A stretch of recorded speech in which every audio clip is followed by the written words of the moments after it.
Hi everybody, it's Michael Hollands here once again for Sound of the Movies. Today I have the pleasure to talk to composer Stephanie Economou. Stephanie explored several musical territories and styles ranging from classical music, rock music to jazz and concert music. She earned a bachelor's degree in musical composition and subsequently she entered the film world where she at first worked with independent filmmakers. Besides scoring short movies and working on her own projects such as the upcoming Secrets That We Keep, Stephanie in 2014 started working with one Harry Gregson-Williams, with whom she collaborated on such films as The Martian, Live by Night, The Zookeeper's Wife, the HBO drama Confirmation, Miss You Already, Breath, and the upcoming The Mac. Welcome, Stephanie. Thank you very much.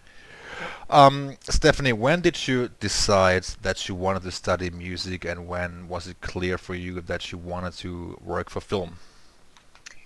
Well, I had probably kind of a late realization that I wanted to pursue music. I had started studying piano when I was about 7, and I had started violin, I think, about 3 years after that. And I was very fortunate enough to have attended a wonderful public school in Long Island, New York, that had a brilliant music program. So since, I guess, the age of 13 or 14, I was studying music theory and analysis, ear training very, very intensively. So I think from that program, which was obviously a 4-year program because it was my high school academic education, I was introduced to composition through there, the concert music platform. And I think, after a couple years when I started composing and writing all of those early compositions that, don't really amount to much, but you still learn a lot from them, I think I said, oh, this is pretty invigorating. I really love doing this. And I was still playing in orchestras. I was pursuing, concert violin as well. And I think it wasn't until my junior year of high school where I thought maybe this is worth, pursuing a little bit further, a little bit deeper. So it was kind of at that stage where I started looking into music conservatories. I was very highly academic in my younger years, so I was really interested in sciences and English and math. So it was really difficult for me to make the decision to go to a conservatory, but I figured if I'm going to have the most intensive education, I'd rather do that right out of the gate. And if it doesn't really work out for me, then I can always kind of switch gears. But luckily, I attended New England Conservatory, and I absolutely fell in love with the atmosphere there. Just such a nurturing atmosphere for a young composer coming in. And while I was, I think, in my second year at New England Conservatory, I had a couple friends from high school who were attending Emerson College, which is a film school not too far down the road in Boston. And they asked me to score one of their short films. And I had already taken the one film music class that NEC had offered. And I really, loved doing that. But this was kind of more of a real-time experience, real-world sort of experience. And I scored their short film, and I completely fell in love with that collaborative process. And from that moment forward, I knew that this is what I wanted to do. So from there, I finished up my degree. I kept writing a lot of concert music, but at the same time, I took on my own short films. And after I graduated NEC in 2012, I decided to move out to LA and pursue my master's degree in film composition, specifically at UCLA. So that's kind of how that path sort of was laid out for me, academically speaking. Great. Which score or which composer do you think influenced you the most? Oh, that's a very, that's a challenging question. I feel like because I do come from more of a concert music background, and, I've played classical music my whole life, I feel like when I discovered the music of, Bartók and Ives, those kind of visionaries for me really kind of opened up a lot of compositional worlds and creativity for me. And I feel like they have continued throughout many stages of my life to have really significant artistic importance.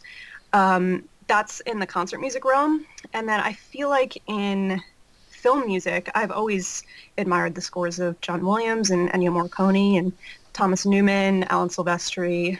I think in addition to being very focused into classical music when I was young, I was very, very interested in film in general. So I kind of just threw myself into film. I ripped through movies so frequently when I was a kid. And I think those films took on a new life because I was so interested in the meat of the music. And, you know, a lot of these composers that I just mentioned created this wonderful world of film for me. And I think that definitely influenced, you know, my desire to kind of lean towards that part of the musical world moving forward. Okay. John Williams is a guy that anybody mentions when it comes to the, you know, the big influence in terms of any composer's career, possibly, you know. um, did you also feel that you were influenced by Jerry Goldsmith or James Newton Howard and those guys? I certainly think I was. I loved the score for the original Alien. That was definitely one of the ones that I kind of kept circling back to. And, you know, funnily enough, I think when I was in fifth grade, so I must have been 12, 11 or 12 or something like that, probably younger. I can't do math very well. The very first soundtrack that I was ever bought, the very first CD, was for The Mummy. And I had never seen the movie and I knew nothing about it, but I just absolutely fell in love with the score and this rich orchestral palette. And that's a score that has really defined a lot of things for me because I was so young at that point. And it really just kind of introduced me to his compositional palette. And it was a really awesome gift to have received as a first movie score soundtrack. The Mummy. I think yeah, I love that score. I mean, I think it came out in that was pre-millennium. I think 99. It was, yeah. So I must have been younger. I was probably 9 or something like that. Okay. Yeah, I love that score. I mean, it's Yeah. one of Jerry's best scores in the let's say final part of His career, yeah, his certainly. career. And it's so funny. I feel like Jerry Goldsmith is such a great example of someone who can bring such eloquent color and texture to a score for a film that is just like so silly and adventurous and wonderful. He's just always able to bring out these great things and make this huge score just envelop a film that is kind of just, it has its silly nature to it. You know, it doesn't have to be this you know, huge profound movie for him to create such a great musical you know, scene behind it. He's just such a master of really putting the audience right into his story, and I think that's what I've always really admired about his music. Stephanie, tell me a little bit more about your work as a violinist and the concert music worlds. So I probably wouldn't even really call myself much of a violinist anymore. I haven't performed in a concert setting in probably 4 years or so. I definitely grew up playing in orchestras all over New York and the Northeast. I had been a soloist for a very, very brief amount of time, performing various concertos and things like that, never on a really large scale. It was when I discovered composition. It was kind of my experience as a violinist sort of informed that early compositional voice, I want to say. I was writing a lot for strings because that was kind of the medium I was most familiar with. And through my work with playing with symphonic orchestras and things like that, I really was trying to hone in on what, you know, that symphonic palette is, which obviously is nothing anyone can possibly perfect when they're young. It was just something that I kind of had geared myself towards because it was, you know, I grew up playing symphonic music all the time. I think as I focus more on composition, being a violinist kind of performance took a back seat for me, and I was more so using my instrument as a tool for composing. So I very, very frequently will record violin on all of our scores, really, pretty much. All of Harry's scores for the past 3.5 years, I think almost all of them I've recorded violin on, whether it's actually a lead part or if it's a lot of atmospherics or a lot of kind of just effectsy string techniques. It's definitely it's proven to be a very, very useful tool for me as a composer. And it kind of just allows me to sort of visualize how I'm, trying to construct my composition. I do that on piano quite a bit as well. I know most composers write on piano. Because piano is my first instrument, it definitely most helped me visualize music and my own work. But violin, I feel like now has taken on a really practical role for me as a composer, as far as just, expanding mock-ups and things like that, making them sound a little bit more live, giving them a little bit more air. So that's kind of where I am right now with violin. I hope it continues to be something that informs my music. And I hope I can continue to kind of do little bits and pieces here and there on scores. I certainly miss the concert world, but it's really challenging. I think there's very few people who do it well, who are able to be film composers and also be really active, avid performers. I really respect them, because you have to be so diligent with your time, because if you want to, be a concert performer, you have to devote so many hours to practicing and rehearsing, and to also be a composer on top of that. It's absolutely brilliant for those who can do that.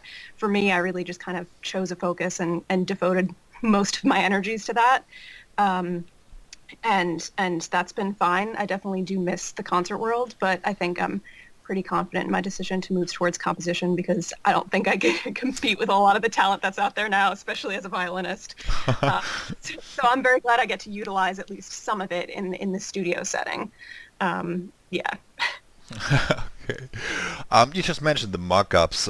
Do you actually use the same software Harry does? I mean, yeah, so basically how we have everything laid out here at the studio, Harry has his room and I have a studio just right below him, and it's just the two of us, really.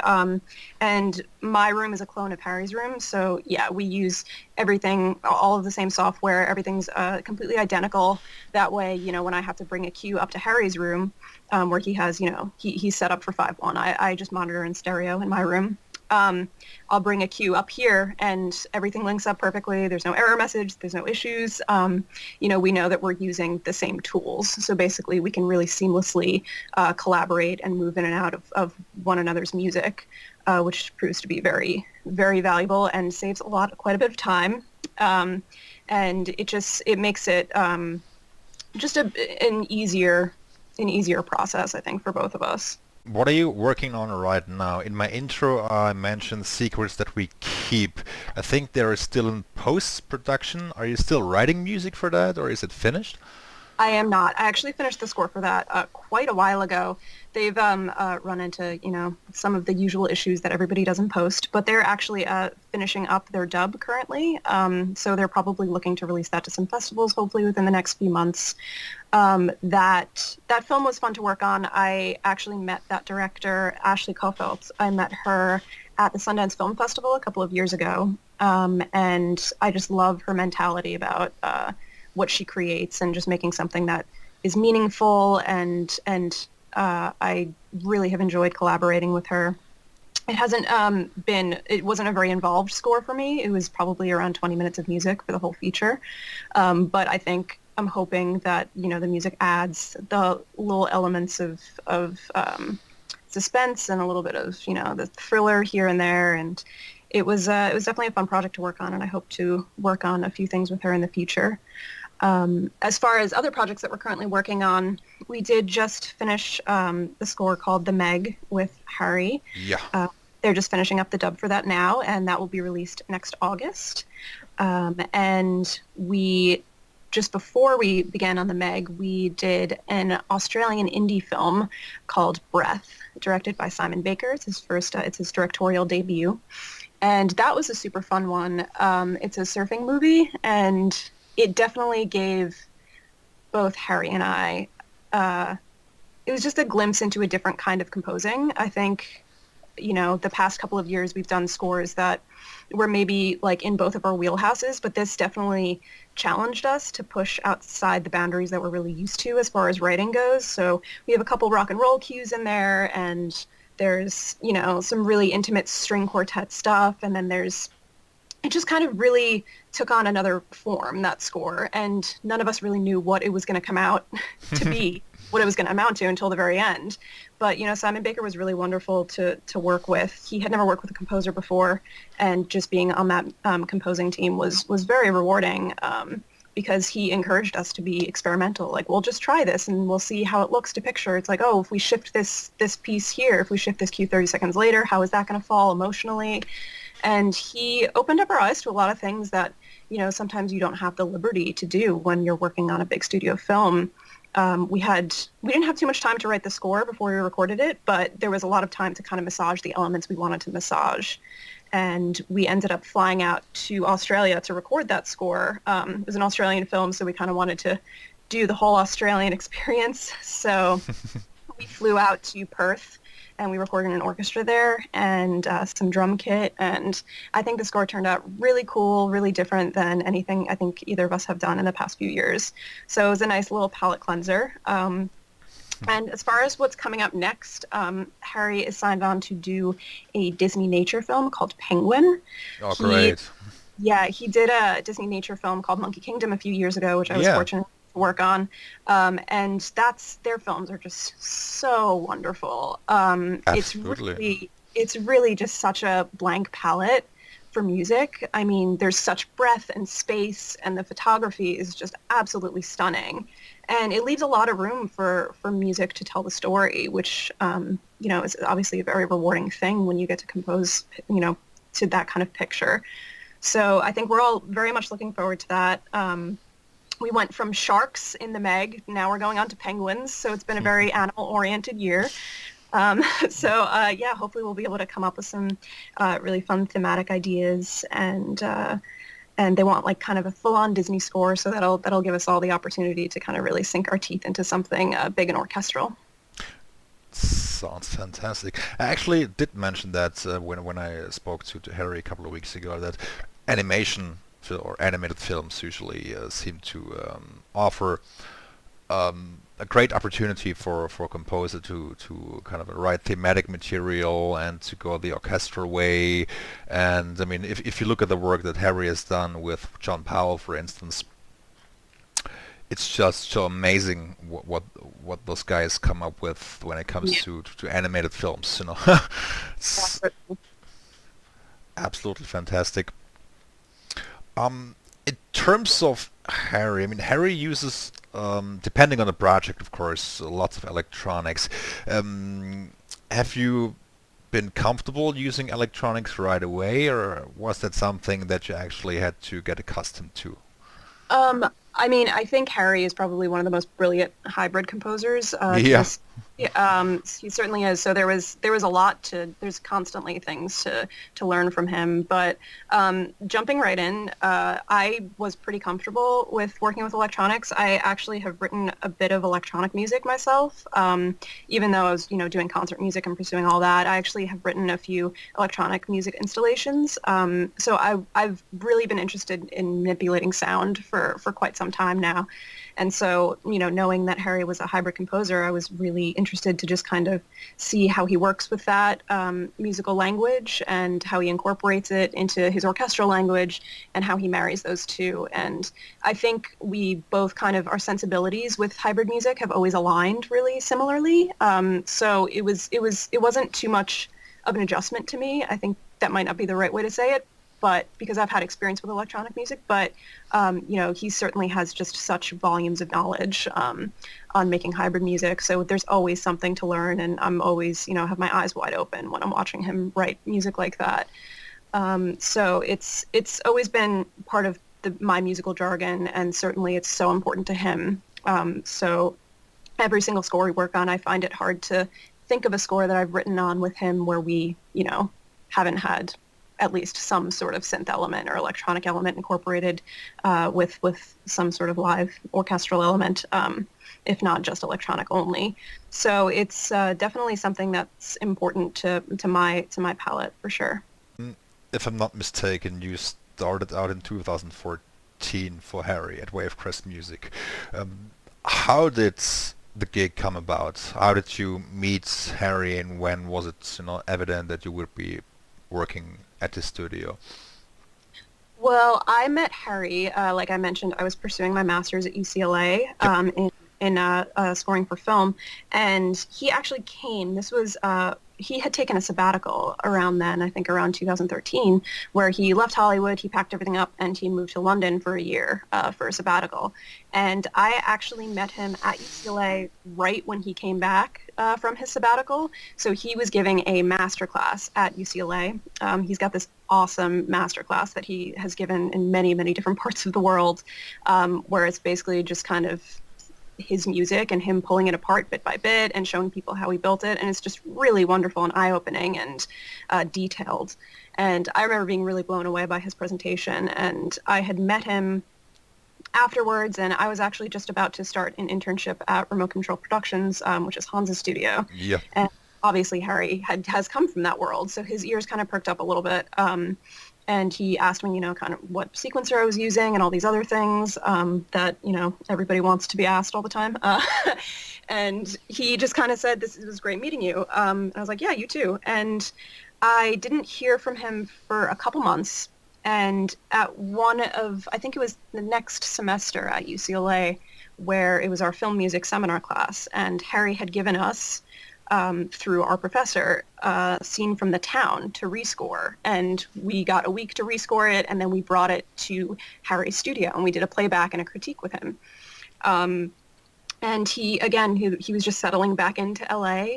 He had just built the studio at his rental house in Santa Monica, and he had a group of us come in, and we all kind of played through our cues, and we had a great time, and Harry had really lovely things to say. And then I said, okay, it's nice to see you again. Bye.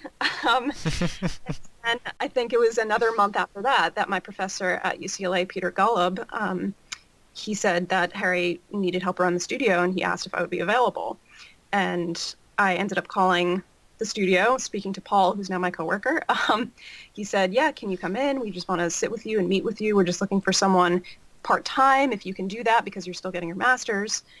So I said, yeah, absolutely. I came in, and they were like, okay, just, we need to make a log of all of the serial numbers for Harry's plugins and his sample libraries. So it's a really menial job, but we really need someone to do it because there's just not enough hands on deck right now. And I was more than happy to just jump in with that. I mean, this is my first job, while I'm still even, getting my degree. So I was kind of just another studio hand, basically. It was really only me and my coworker, Paul, who's a technical assistant. Yeah. And Harry was working on a film called Black Hat at the time, which was very, very demanding of everyone's time. So very quickly, my responsibilities grew probably just within the first 2 weeks to kind of just being his musical assistant. And still just helping with literally any task that I could, because they were just it was just a demanding project. And Harry he'd heard my music, and he knew that he was going to want a music assistant and a composing assistant in addition to his technical assistant at some stage.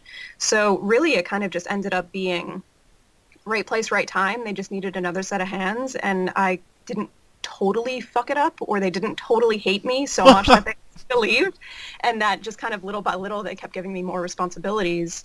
When you're hiring a new composing assistant who has literally zero experience, it's hard to trust them right away, you know what I mean? And there was a lot that I had to learn, but they were eager to teach me, and I was able to pick things up quickly enough because it was a nurturing, studio environment. And I think within maybe 6 months probably, I was writing and arranging and orchestrating for Harry, and traveling with him wherever we scored, and being his booth reader, and just kind of it developed into a very fruitful relationship between Harry and I, as far as professionally and musically. So it kind of is just one of those stories of someone reaching out and giving me a chance, and on a personal level, I think he liked me and wanted to give me that chance. I mean, Harry's a very, very generous person. He's been generous with many people over the years, many of his assistants. He's, really set up very well and really guided them and been a wonderful mentor. And I was fortunate enough to kind of be in that position where he had just taken time off and come back and was looking to kind of just start again on a much smaller scale. And I was just kind of there for a little part-time job for 2 months, and then that turned into full-time pretty quickly. And then, we're here now almost 4 years later. So It's been a very, very rewarding journey. In terms of working as an assistant, a musical assistant, you sometimes hear, these stories. An assistant is basically the first one to arrive and the last one to leave. Um, would you say that this is totally accurate in terms of your work with Harry? Does it also affect you? How would you describe that? It's an interesting thing. I do know many, many people in the assistant world who are certainly the first ones to arrive and the last ones to leave. I know many who just never leave, so they practically live there. But I think the fact that Harry did take his 1 year off, his sabbatical, and return, I feel like he had a mentality that he really wanted to change things for himself and just his work environment. So I think he wanted a small team. He came from this huge studio on Venice Beach with lots of employees, and I think he just kind of wanted to start fresh and try a different approach and try just a different atmosphere. And I think because he wanted that, it sort of just enveloped our lives, mine and Paul's, my coworkers, in the sense that, yes, you're going to work hard and you're going to be here a lot, but Harry is very generous with saying, like, listen, don't work yourself to the bone because you're going to make yourself sick and nobody wants that, and you need to look out for number one, and that's yourself and that's your health. So certainly, I mean, we have our times where it's very, very busy and, we're here a lot, but we also have those times where Harry just looks at us and says, please go, like this isn't tomorrow's another day kind of thing. And I know a lot of people don't have that mentality. Obviously, when it's just really getting towards the end and that deadline is encroaching quickly, there's no way around it. But as far as working in this environment, I can't say that I feel like I've ever, worked, 20-hour days and never seen my family or anything like that. I mean, I've definitely had time to at least plan some kind of life outside of my work. I don't have many hobbies, but I find that, I find the things that are most important in my life and I make time for them because those are priorities for me in addition to my work. So I think it's very much just viewing life like that. Our work is so important to us, but at the same time, there are other things that we need to make time for. And Harry's very encouraging of that. And he has a wonderful family with lots of kids that are, his priority. Yeah. Every day we come into the studio and we see him, and sometimes we get into the studio and he's already been writing for 5 hours and, since 3 a.m. and sometimes he's there even later than us. So it really just varies. It depends on the day, really, for a lot of us. He really allows our lives to be a lot more structured, which we're very grateful for because we know of many other work environments that are not like that. So lucky for us, I think we've all found a balance that works most functionally for us all, which has been great. The work-life balance. I mean, it sounds... Excuse me? Constant struggle. Yeah, totally. I mean, but it sounds reasonable. I mean, I've talked to quite a few people in the industry or even people outside of the industry that seem to be constantly working, and I think at some point it just becomes totally unhealthy. Yeah.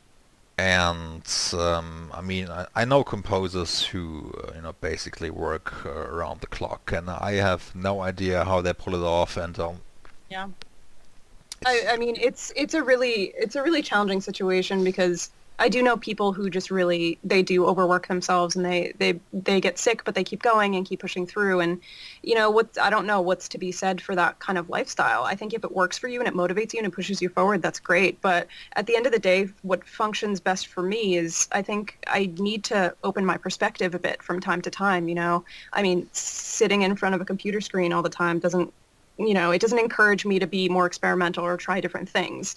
I mean, even just going out for a walk makes me think a slightly different way. You know what I mean? It doesn't. Totally. like pigeonhole my perspective. At least I can just think about something else for a little bit. And I think even that just motivates other parts of your brain and kind of gets those artistic wheels turning. So I think it's so imperative to prioritize just a little bit of time either with yourself or just doing really anything else besides music. I know there's so many people I know who live and breathe music, and I think that's wonderful. But to me, I need time away from it because you know, I do it so intensely for sometimes a really small period of time, which works for me, but then I need a little bit of space. That's what works best for me. That's what gets me going again. It's really just kind of about rejuvenating, your ideas basically. And I know a lot of people that don't work that way, and they still they find their rejuvenation some way, another way. It's just it depends on the person, certainly. I've got a question about The Martian. Yes. You also worked on that movie, and I've listened to the album several times, and I like the movie a lot. I think it's one of Ridley Scott's best movies in quite some time. And I've come across a cue which is on your homepage as well, which is called Seed Potatoes. Yes. Yes. There is a kind of a Gone with the Wind kind of vibe to that. Was it like a planned homage, or how did that come about? I think you know what I mean. Yeah. So the Gone with the Wind thing was was not intentional. That was something that we kind of realized after the fact. I mean, I had been familiar with the score, but I think we were just working with such a different movie that we couldn't even really, apply that lens to it, which is really my fault at the end of the day, because I should have been like, oh, well, what does this sound like? No, but I think the idea was, for this moment in the film where Matt Damon's character, Mark Watney, had just, he'd been planting these seed potatoes, and he finally sees this one sprout. And it was supposed to be a moment that was really set apart from the rest of the musical landscape of the film, where it was really just supposed to be like, pure growth. This is Earth here on Mars, you know what I mean? And it was just supposed to be this idea of Genesis. And it was just such a light little cue, very light, like plucky instrumentation. And then we wanted to keep the synth element going throughout the score. So we had some little synth arps and synth pulses through there, but still very round and very pure. It was supposed to be like just a very pure kind of moment in the film, which had nothing to do with Gone with the Wind, unfortunately. I wish I could speak to that a little bit more, but no, it was kind of just this little pure moment, basically, that we were trying to go for. How did you experience Ridley Scott as director? So when we were working on The Martian, he certainly came by the studio a few times for some playbacks, and he was also present for a few of the recording sessions that we did at Abbey Road. And he was just really appreciative of the themes that Harry came up with, and he just is the kind of guy that likes being in the room with performers. He just appreciates music for what it is and for the life that it can take on, outside of his film, and what it could mean, and what's the greater theme that it can speak to. So when he came for Playbox, he's kind of a very profound guy. He speaks in just generalities artistically. He loves talking about color and texture and all of these things, which is kind of music to a composer's ears, because it's easy to interpret that kind of experience as opposed to being a little bit more specific, which can be, depending on the person, challenging. But because he spoke in generalities, I feel like we were able to kind of interpret what we wanted and arrive at some sort of common ground as far as what he was looking for. And when he was on the scoring stage at Abbey Road, he was just really enjoying listening to the music that Harry had created, and he was really interested in seeing the choir sessions, because, Harry, obviously being a choir boy, I think Ridley knows that. And, when their work on Kingdom of Heaven, which obviously had a huge choir influence. Awesome. Yeah. So Harry's definitely written some pretty epic choir pieces for Ridley. And I think Ridley was just really enjoying the whole experience on The Martian. I think we all really did. It was honestly such a lovely, from start to finish, such a lovely experience and collaboration. And yeah, when you get the chance to work on a film like that where everybody just really believes in it and loves the story and just all those elements come together, I mean, it's such a rare thing, and I'm so fortunate to have been part of the music department for that. You mentioned Abbey Road in the recording session. I think you did the Mac in Vienna. Yes. Yep. How did you experience the recording at the Synchron stage in Vienna? We had a really, really wonderful trip to Vienna. I believe we did 3 days there in August, and then we did one more session there early October, but we did it remotely. So I think we did 4 days total recording, and it was just honestly, it was such a brilliant experience. All of the engineers, all of the technical staff, all of the whole staff there was just absolutely wonderful. They accommodated everything for us, everything that we needed. The musicians were so receptive to everything. The concertmaster, Dimitri, is just such a stellar musician and was, wonderful enough to translate things for us. A lot of the orchestra obviously spoke English, which was not expected, but they were just so welcoming to us. And I feel like they really interpreted the music brilliantly. And they had no qualms about doing lots of different kinds of performances. We had a big string section, and then we had a brass section separately in the evenings. And we just, the sound of the ensembles, they were so homogenous, they were so great. And I have to say they were like the quietest group of musicians we've worked with, not in sense of dynamic level, but just when you would stop a take, they were dead silent. Like you could hear a pin drop. So there was like never any moving around in between takes. There was never anything. They were just so focused and just so on it and had such respect for the music and for us, coming in and being new. I was really blown away by their nurturing atmosphere and environment. It was really great. Vienna is really, catching on as a let's say film music town and city. Yeah. Totally. Yeah. And I hope it continues to grow. Also, I do hope that it continues to grow because I think it's such a deserving place. I mean, I had never been to Vienna before. I didn't get much time to explore, but the whole city, just every single detail of the city, it feels like classical music and just music in general has informed just the way the city is. I mean, it just feels like it's part of that. It's just so ingrained in the culture. And I think that's why, the people at the Synchron stage, they just have such respect for it and for the people who bring work through there and continue to come to them. And I really do hope that it keeps growing because we had such a wonderful experience and we'll certainly be back.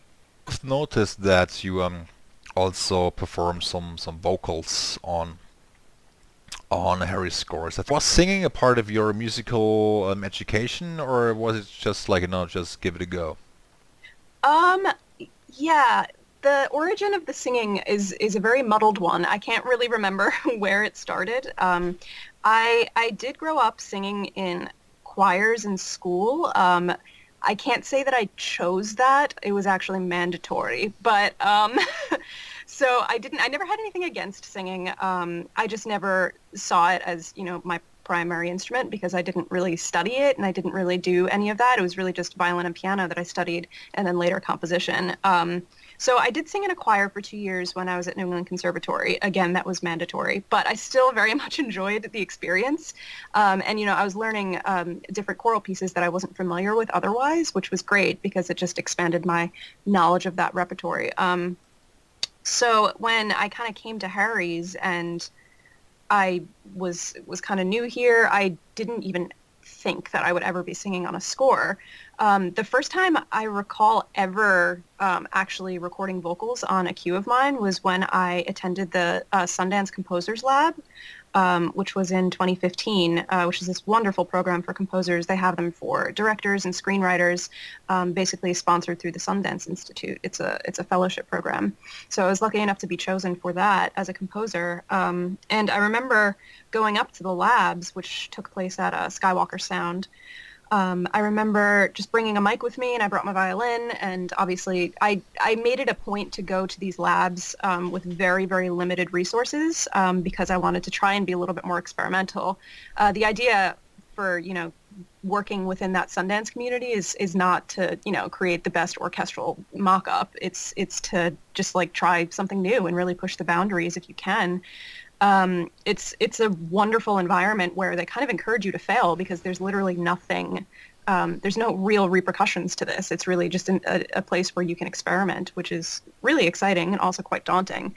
But because of that, I went up, with limited resources because I wanted to see what I could come up with if I didn't have, all of the sound libraries I'm used to at my disposal.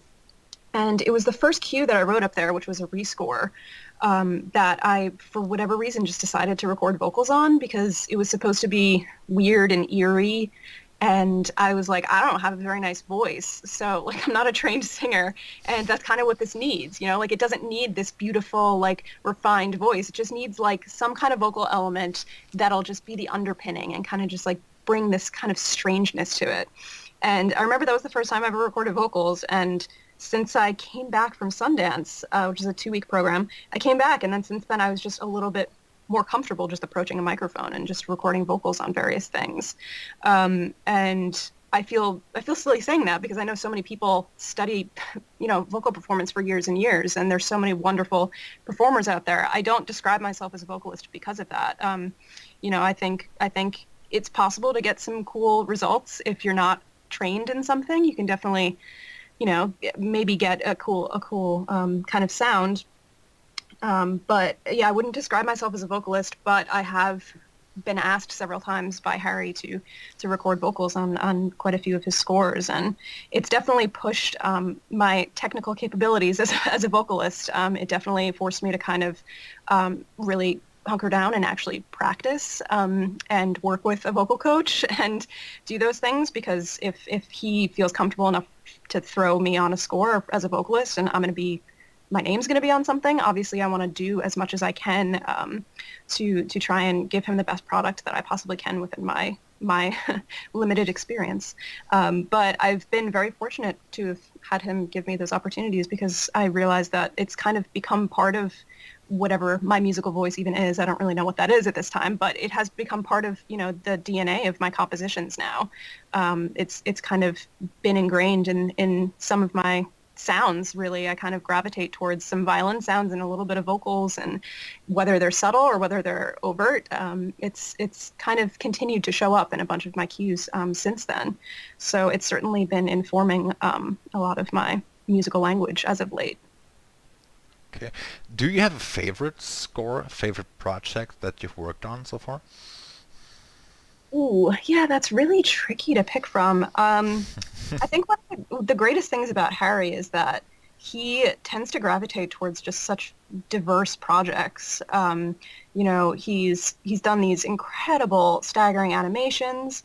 He's done a lot of action movies. He's done a lot of thrillers. He's done some romantic films, indies. I mean, he's done so many different things. And honestly, that's why I have most respect for him, probably out of any other composer in this industry, is just his ability to switch gears and flex different compositional muscles. I think it's very impressive.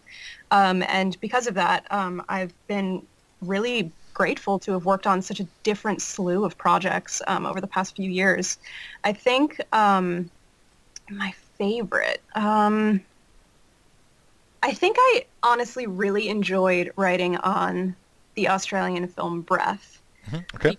Because we were able to just kind of try out some different things that we normally wouldn't. I mean, there are a couple just really vibey rock cues in there, and there's some, lighter, really kind of, the film itself is certainly like a growing up, kind of from childhood to adulthood, facing these more adult concepts. And I think the score itself, it has these kind of more innocent cues, and then it has these more grounding, serious cues, and in between that you have these kind of like rock influences because it takes place in the 70s. And I think just everywhere we turned, there was something new that we were very willing to dive into. And I think since that film, I've kind of gained a sort of confidence in my own writing, because it's terrifying when you're about to start a project that you really have no idea what to do. And then once you kind of get going, you're like, oh, well, this is actually very fun and rewarding. And I think I probably learned the most about my own writing on that than I have on any other project, which was really, really great. And I certainly hope to do films of that scale again, because I feel like those directors in my experience have been more encouraging of trying out these different sorts of things that you wouldn't necessarily expect. And they really do break the molds. And they especially Simon Baker, who was the director of that film, he just loved whenever we would give him something that he didn't expect. And he was like, wow, this really kind of makes me take another look at the scene. And what does this say to me now? What does this communicate with this different kind of music on it? And I think that kind of collaboration is also the most powerful. And that's what always makes me love film music so much, is that collaborative aspect. And on those indies, certainly I feel like you learn the most about yourself as a composer. Do you have a goal, like how many minutes of music you want to create each day, or does it, vary with each project? It definitely varies. I'm not even sure. I think as just a sole person, I think setting your own personal goals is very important. As far as a day-to-day minute kind of thing, I think sometimes it gets to the point, if you are working under a time crunch, that it's probably good to set, like, this is the amount of minutes you have to write today kind of thing. But usually here we kind of just try to work at a consistent pace. Harry is obviously a very, very quick writer, and I try as hard as I can to kind of keep up with his pace. Obviously, he's a total, crazy person, but I try to pick up tools from him that really aid in the my workflow and making it quicker and a little bit more, a little easier to kind of get down what I want as quickly as possible and really flesh out the score. For me, I think if I'm able to just get into a cue and get inside of it, I can probably finish it within a day or two. I don't really like stretching out an idea for longer than that, because I think if you live in material really, really quickly and for a very short period of time, very intensely, I think you come out with probably the best product. At least that's the way it works for me. If I drag something out for a week, like a 3-minute cue for a week, I tend to just kind of lose the plot a little bit. I think if I live in something like very claustrophobically, I tend to just like make the best out of that material and like really commit to it. You're forced to commit to that, and do the best you can within that. So for me, I think it's about working consistently at that kind of rate, and then moving on to something else, moving on to a different cue, just kind of like just keeping the wheels moving. Because if you stop in the middle of a project, sometimes it can be hard to remotivate yourself to get back into it. But I'm sure Harry has his own set of personal goals that he sits down and deals with, as does every composer. But as far as, a day-to-day sort of workflow, there's, like I said, unless it's kind of late in the day, as far as, we have a deadline next week, usually we just try to keep it moving pretty consistently, get through maybe 10 minutes each a week or something like that, if we're looking to close in on the score pretty soon. What's next for you? What do you wish to achieve in the future as a composer? So for me, I obviously really love working with Harry, so I hope to continue doing that for as long as he'll keep me inside and up the group. I'm lucky enough that Harry's very encouraging of me working on my own projects in addition to his projects. So I hope to continue meeting really diverse filmmakers. Luckily, like I mentioned, the Sundance Labs, I continue to be part of that community. So I'm always eager to meet new filmmakers within the umbrella of the Sundance community. And I think for me, I like to just continue to be challenged in this. Like I said in the beginning, I've always loved film. It inspires me. It has taught me so much about pacing and about emotion and just about so many things. And I just hope to continue to get diverse projects that really force me out of my comfort zone, like Breath did. And I hope to continue to learn under Harry. I hope to learn from all the different collaborations I'm faced with. And I just hope to grow. I think that's the most any artist can really ask for. I use the term artist very loosely as far as I'm concerned, but I just hope to continue to grow and in order to grow, I feel like I just need to be made very uncomfortable sometimes, be challenged and faced with a different challenge with every project that I take under. So that's the hope, is just to kind of keep pushing forward, keep writing music, and keep growing. Also got the Equalizer, the sequel lined up, right? Yes, we have the Equalizer 2 coming up in the next couple of months, so that'll be an exciting one. Has there been a release date set yet for the movie? I'm actually not sure about that yet. I haven't heard, so they may not have said it yet, but it's certainly going to be sometime next year. Okay. Can you already disclose the musical approach for this film? Have you debated that yet, or where you will record it, or will it be primarily electronic elements, or also orchestral ones?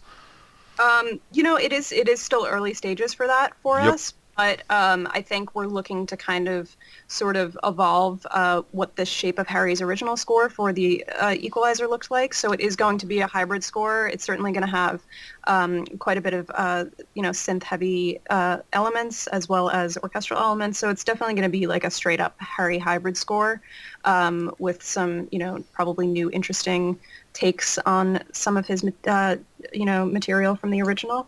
As far as where we're recording and all of those things, that hasn't been discussed as of yet. But hopefully within the next couple of months, we'll have a clear picture of what the score is going to look like.